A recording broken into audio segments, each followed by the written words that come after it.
Estudiantes de primer y segundos medios, soy su profesor de ciencia, profesor Claudio Cáceres.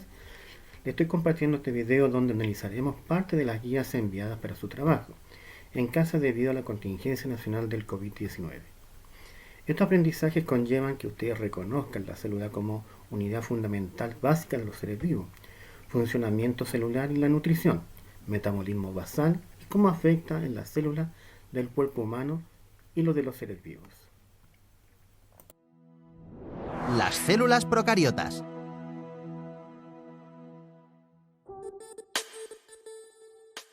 La característica fundamental de las células procariotas es que el ADN, el material genético, está disperso por todo el citoplasma en lugar de estar almacenado en un núcleo. Las bacterias son células procariotas. El citoplasma es la sustancia líquida que se encuentra dentro de la membrana. En él se encuentran los orgánulos. La membrana es una capa que rodea la célula. Sus funciones principales son dar estructura y protección del medio externo y permitir la entrada del alimento y la salida de sustancias de desecho. El nucleoide es la parte de la célula en la que encontramos el ADN agrupado. El ADN está formado por los genes que guardan la información hereditaria de cada ser vivo.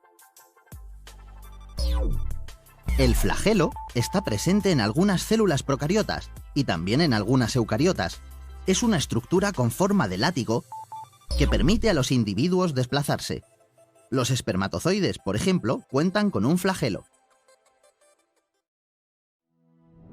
Las células eucariotas. La característica fundamental de las células eucariotas es que tienen un núcleo protegido por una membrana. En su interior se encuentra el ADN que contiene el material genético. En su citoplasma se encuentran todos los orgánulos. Las células eucariotas pueden ser vegetales o animales. Las células animales forman los tejidos, y estos a su vez forman los órganos de los animales y de los seres humanos. Según el órgano y el sistema al que pertenece, cada célula tiene una función específica. Una célula animal es una célula eucariota. El ADN está en el núcleo. El núcleo dirige el funcionamiento de la célula y es el lugar donde está almacenado el ADN. El ADN está formado por los genes que guardan la información hereditaria. Cuando un animal se reproduce, pasará este material genético a sus hijos. Por este motivo, los hijos tendrán sus mismas características. La membrana es una capa que rodea a la célula y la protege del exterior. Su función principal es la nutrición, ya que permite la entrada del alimento y la salida de sustancias de desecho. El citoplasma es la sustancia líquida que se encuentra dentro de la membrana. En él se encuentran los orgánulos. La mitocondria es el orgánulo encargado de producir energía a toda la célula.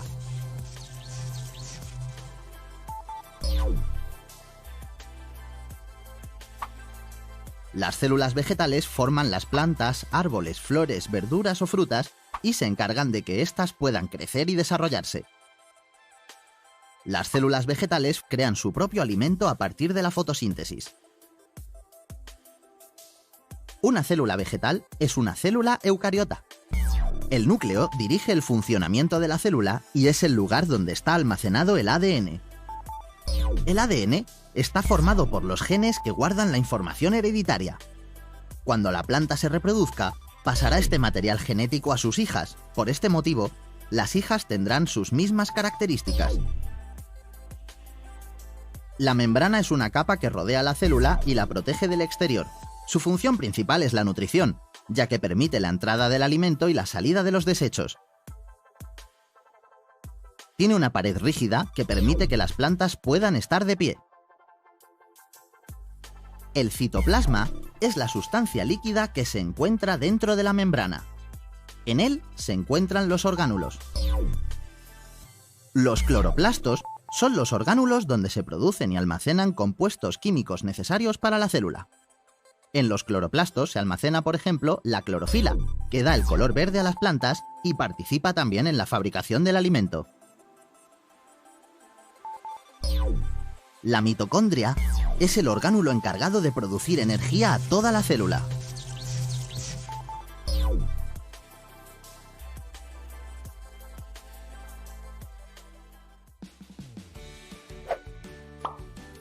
¿Quieres seguir aprendiendo? Prueba un mes gratis la plataforma educativa de Smile and Learn y disfruta de todos nuestros juegos, vídeos y cuentos interactivos. No lo dudes, descarga Smile and Learn en tu móvil, tablet u ordenador.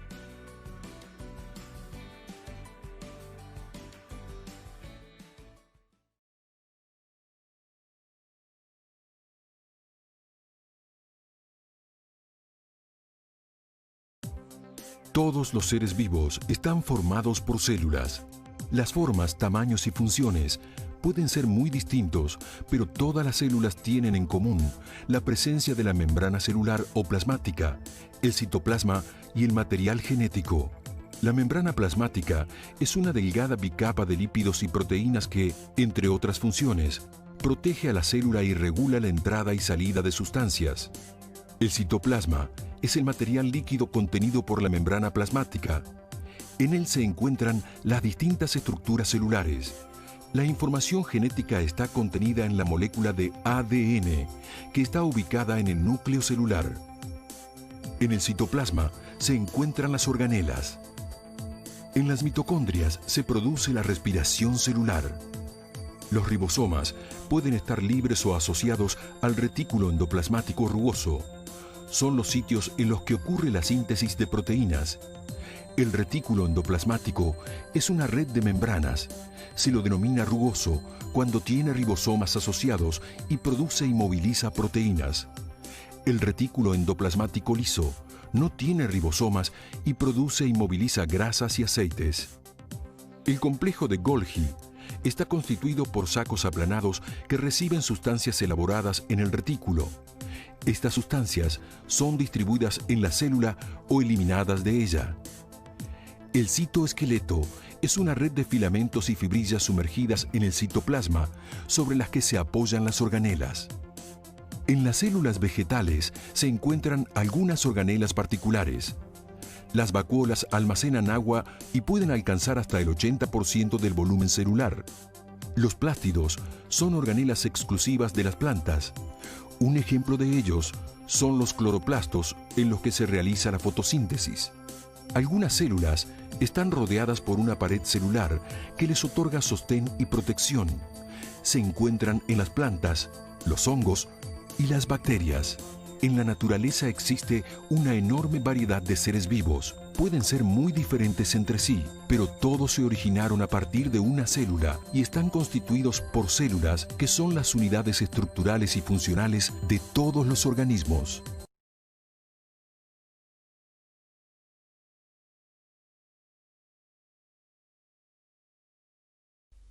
Para que la máquina humana pueda funcionar, necesita consumir energía. El consumo o gasto energético se emplea en mantener el metabolismo basal, controlar la temperatura y efectuar actividades físicas. El metabolismo basal es el conjunto de actividades metabólicas que sirven para mantener las funciones vitales básicas, respirar, hacer la digestión, mantener la actividad cardíaca, que se llevan a cabo de forma involuntaria, incluso en reposo o durante el sueño. En el control de la temperatura del cuerpo se emplea parte de la energía consumida para mantenerla dentro de los límites adecuados, independientemente de la temperatura exterior. Por último, el resto de la energía que se consume se dedica a la actividad física. El gasto energético del ejercicio es variable según sea su naturaleza, duración, condiciones ambientales o grado de entrenamiento y resistencia individual.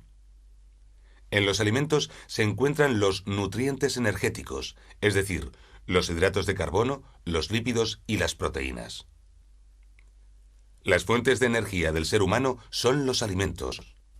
Estos proporcionan al organismo el combustible necesario para desarrollar trabajo, las sustancias imprescindibles para poder utilizarlo y los elementos que sirven para reparar y sintetizar los tejidos. Los hidratos de carbono son la fuente más importante de energía para el ser humano.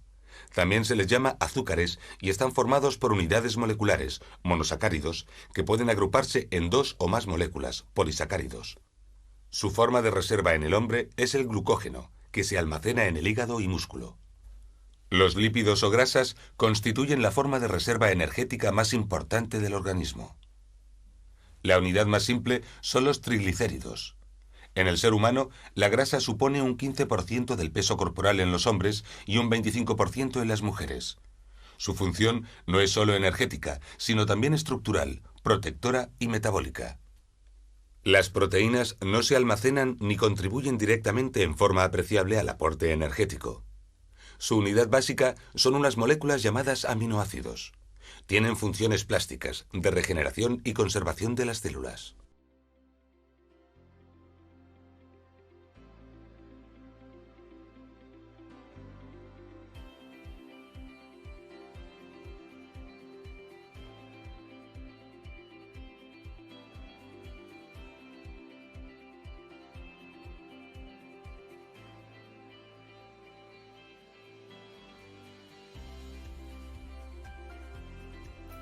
Muy bien, estudiante. A forma de repaso, vamos a hacer las siguientes preguntas. ¿Podrías definir qué es una célula?